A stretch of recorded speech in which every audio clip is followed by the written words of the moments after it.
March 20th, 2002. What a tough morning that was. When you get a phone call at 4:30 in the morning, you don't know what to do, whether you should answer it or not, but you know you have to. You know it's not good news, but I answered the phone. It was the Nevada City Police Department. They said we had a fire in our building downtown, the old Elks Building. I asked how bad it was, and he said it's coming out through the roof, which I knew was not a good sign.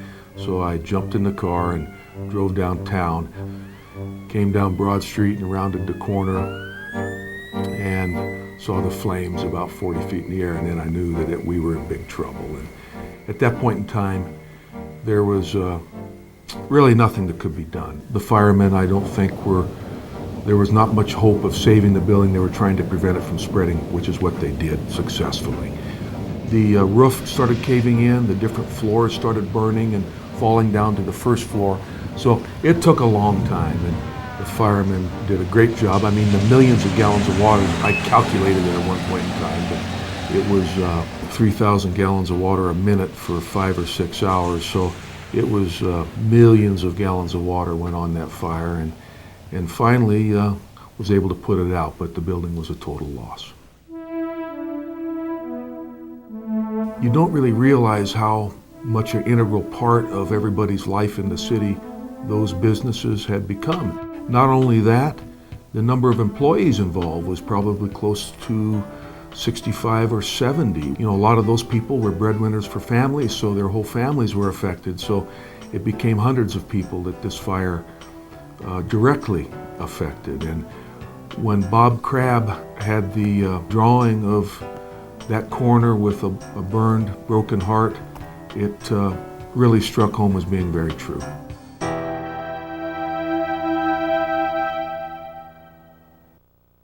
After the fire, the first big step was to secure the site, make it safe for people.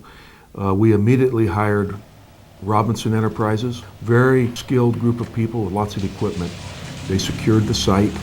The first thing that happens in a devastating fire like this is there's a huge fire investigation trying to determine the cause of the fire. The first month we were slowly removing material so that they could peel back the layers and try to get to the core of the origin of the fire. Once the fire investigation teams determined that arson wasn't the cause, then they back away, because then the real cause is not as important as long as it wasn't arson. But after they've finished their investigation, they released the building for demolition. And within an hour, the building was on the ground. Because it was a safety issue. We were all worried about the big, tall brick walls falling into the street. So we got the building on the ground. Tremendous volume of debris that had to be removed. All the debris was hauled directly to Nevada, and the site was cleaned up. That process took about 2 weeks. We had some difficult phases to complete. We excavated back under the old theater and had a lot of retaining wall issues against neighboring properties that were, these buildings are all built right to the property line, and very, very tough.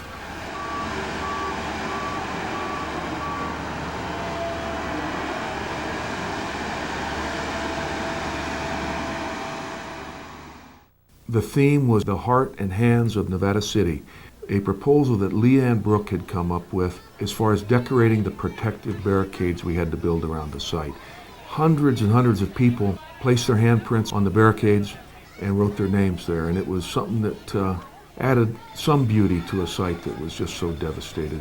And it was very special. I've never ever seen a site that had that sort of personality. Leanne Brooke really needs to be commended for her thought process. And like I say, she wasn't a business owner. She wasn't really directly affected, but it was a contribution she wanted to make, and it was great.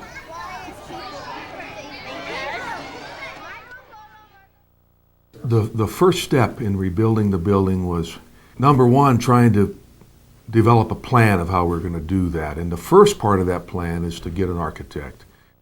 The process has been great. I love the people I've been working with, and it's just been a collaboration. So people come up with ideas, and because it's sort of been a fluid process, um, uh, things can get incorporated. So Bruce went to work within the first week on redesigning the building. And within maybe 3 weeks, we had the exterior elevations done, and we had that proposal before the Nevada City Planning Commission within a month. To be able to go to the Planning Commission with a drawing like this and a stack of brick, and they say, okay, go for it. That shows that they had a lot of confidence in the team to put it together. You know, that this is a joy to work on. Maybe other people didn't have as much joy as I did. I don't know. But it went pretty smooth, and had very little problems in creating the building once the drawings were completed. The only large change was in the foundations, which were major, but that's the first thing that, if you don't have good foundations, you don't have a good building. Our soils investigation uncovered a riverbed and unsuitable conditions to support a standard foundation with footings. So the design was a pier and grade beam system where you drill piers, fill them with concrete, and on top of that pour a grade beam that spans the distance in between the piers. So the drilling people I had to bring from down by San Luis Obispo, costing about close to $10,000 a day to have these people on site, and immediately started hitting groundwater. Now you can't pour concrete in a normal manner. You have to start pouring the concrete from the bottom of the hole and force the water out with the concrete. We had a swamp on the site. I mean, it was an unbelievable, depressing mess, and you know, it didn't seem like anything was going right. It was a process that lasted over 2 times longer than it should have.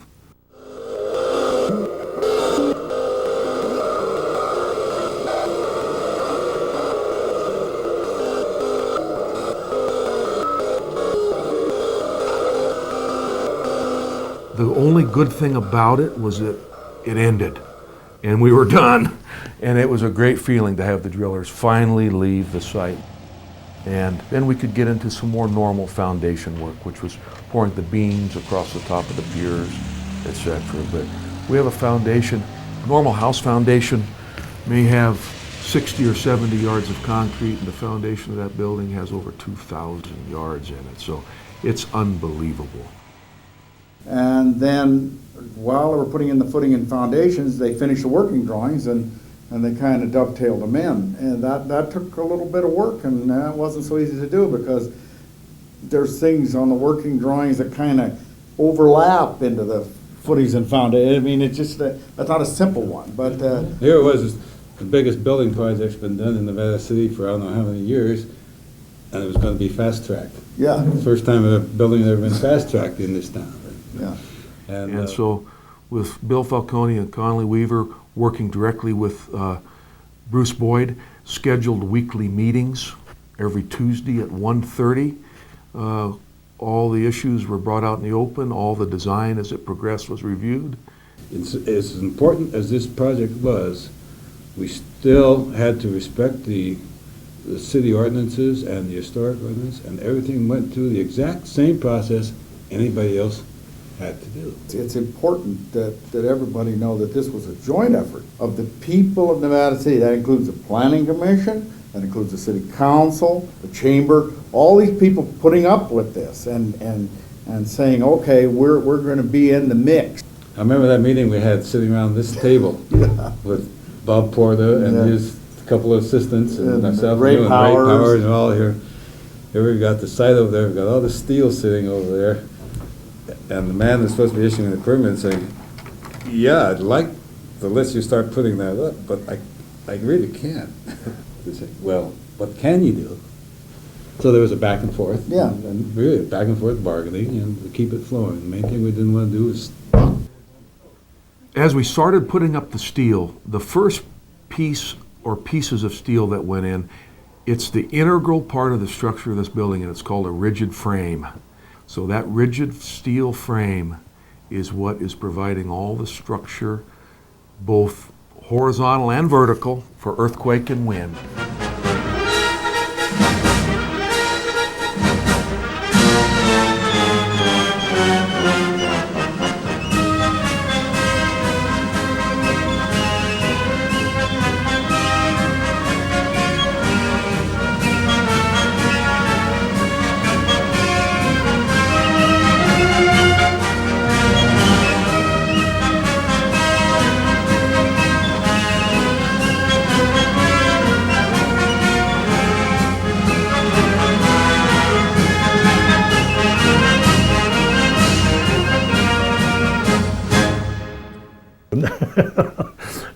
And because I look at a building differently than everyone else. I look at the structure, and when the architecture gets in there, it closes up everything I like. I like to see the bones of the building all up and painted and looked well.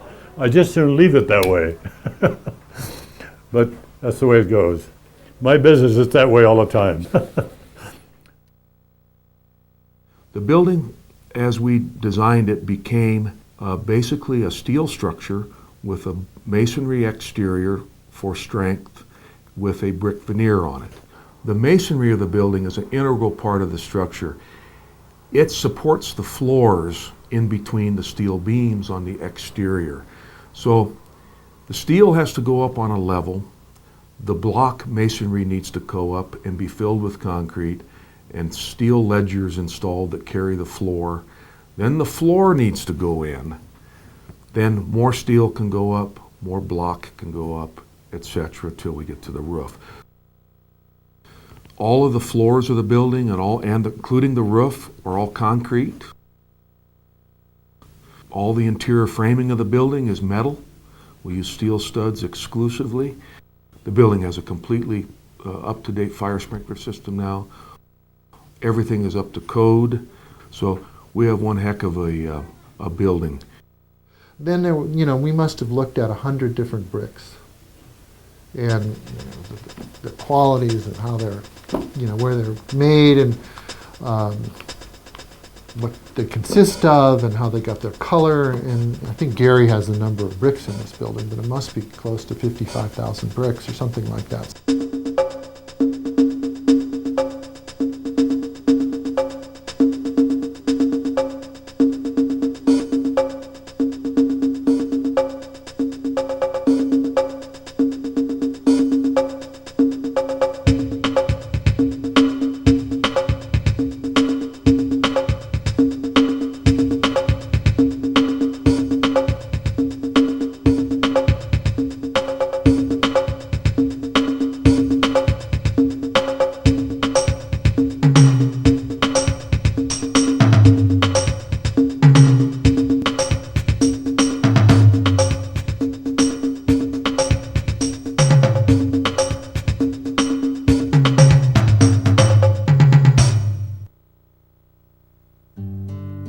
During the course of the demolition, we had generated a huge amount of brick.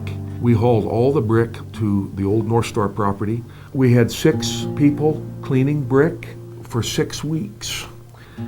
They're just a really nice looking brick, and we wanted to use them. The city jumped on the idea, and we got approval within a week to reuse those bricks on the old theater. It's a really nice feature of the building to retain those. We had no room to store material on the site. So we were stacking material inside our building and then trying to use it up, and it was a logistical staging problem every day. We were causing tremendous impact on all of the businesses on North Pine and Commercial Street, and I'm sure on Broad Street. Everybody was really understanding, and I appreciate it very much. One of the biggest focuses of this reconstruction is to use as many local people as we can. We have a tremendous talent of local people here, tremendous group of people who are capable really of just about anything and are competitive, and we've used all those people on this job. But I can't thank enough all of the local subcontractors who have contributed to the project and who have followed the lead, I believe, of my crew, who has as with all of our projects, set an example of hard work and quality workmanship that as if one person sees that happening ahead of him on a project, they feel the responsibility to continue the project in that same, with that same attitude and the same quality. And I believe that that has been carried throughout. The Nevada County Building Department, who has inspected the entire project, has been great to work with. The City of Nevada City, we see them every day on site, and the question on their lips is always, what can we do to help? And Lou Travato, what he's done for us is traffic control, and I can't say enough about what they have done for us. Through all this process, this is a huge financial impact on everybody involved, and there's a lot of emotions, and there's a lot of responsibility to put this thing back together and just make it work. I'm not certain how many people could do that. I think that Ken Baker and myself are in a position to make that happen. I really believe that under certain ownerships, there'd still be a big gaping hole on that corner. It'd be years before somebody really was not afraid to take the step. But since we have utmost confidence in what we can do, we did not hesitate and moved immediately forward. And now, finally, as we reach the end of this long project, I can look back with a great sense of satisfaction. I feel really good about the project today. I can see everything's coming together. You see the details off in a distance, but it's all, it's a fine symphony that's finally now being played, and thousands of notes, and maybe there's a few sour notes, but you've covered them up and played louder with some good notes. But it's a symphony, and I think it's sounding pretty clear in downtown Nevada City right now. I feel really good about it.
I think that almost everybody who drives by is amazed on how much work we've done in a year and how beautiful it is. I mean, the brick is just really one of the highlights. Generally, I've really felt there's been a good positive spirit about the crews, everyone coming in here.